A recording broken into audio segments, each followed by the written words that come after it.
Hello అండి. Fish అంటే ఎవరికిష్టం ఉండదు? అందరికి ఇష్టమే కదండీ! ఫిష్ హెల్తీ కూడా. అలాగే మంచి ప్రోటీన్ ఉంటుంది. ఫిష్ వండుకునేటప్పుడు చాలా రకాలుగా వండుకుంటారు గదా! ఇలా ఒకసారి ట్రై చేయండి. చాలా టేస్టీగా ఉంటుంది. నేను వేసే ఇంగ్రీడియెంట్స్‌ని అన్నిటిని ఫాలో అయ్యి మీరు కూడా ట్రై చేయండి. ఓకేనా అండి? అలాగే ఉల్లిపాయనైతే ఆనియన్ ఇలా కోర్స్ గ్రైండ్ చేసి వేయండి. బాగా మెత్తగా అవసరం లేదు. అలాగే పచ్చిమిర్చి అయితే మధ్య చీలిక పెట్టి వేయండి. అలాగే ఒక టొమాటో, బిగ్ సైజ్ టొమాటో ఒకటేసి, ఉప్పు, కారం, పసుపు వేయండి. కారం అయితే కొంచెం ఎక్కువ వేసుకోండి. నేను 2 టేబుల్ స్పూన్ వేశాను కదండీ! 3-4 వేసుకోండి. ఎందుకంటే మా పిల్లలు తినరండి. అందుకోసం నేను తక్కువ వేశాను. మీరైతే కొంచెం ఎక్కువ యాడ్ చేసుకోండి. ఫిష్‌లో ఏంటంటే స్పైసీ ఉంటేనే చాలా టేస్టీగా ఉంటుంది.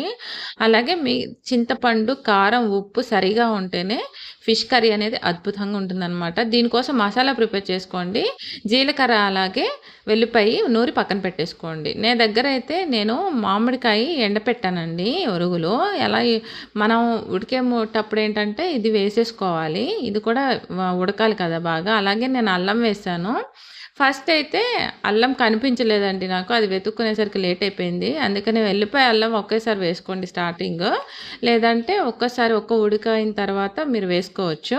ఆ తర్వాత మీరిలాగా కొంచెము పొంగిన తర్వాత నూనె పైకి తేలిన తర్వాత మా మీరైతే ఇప్పుడు నేను నూనె పెట్టుకున్న జీలకర్ర, ఎల్లిపాయ ఉంది కదా! అది వేసి నూనె పైకి తేలే వరకు ఉంచి ఆ తర్వాత స్టవ్ ఆఫ్ చేసేసి ఇలాగా కొత్తిమీర అయితే యాడ్ చేసేసుకొని గార్నిష్ చేసుకోండి. టేస్ట్ అయితే అదిరిపోతుంది. మీరు కూడా ట్రై చేయండి. సబ్స్క్రైబ్ చేసుకోండి.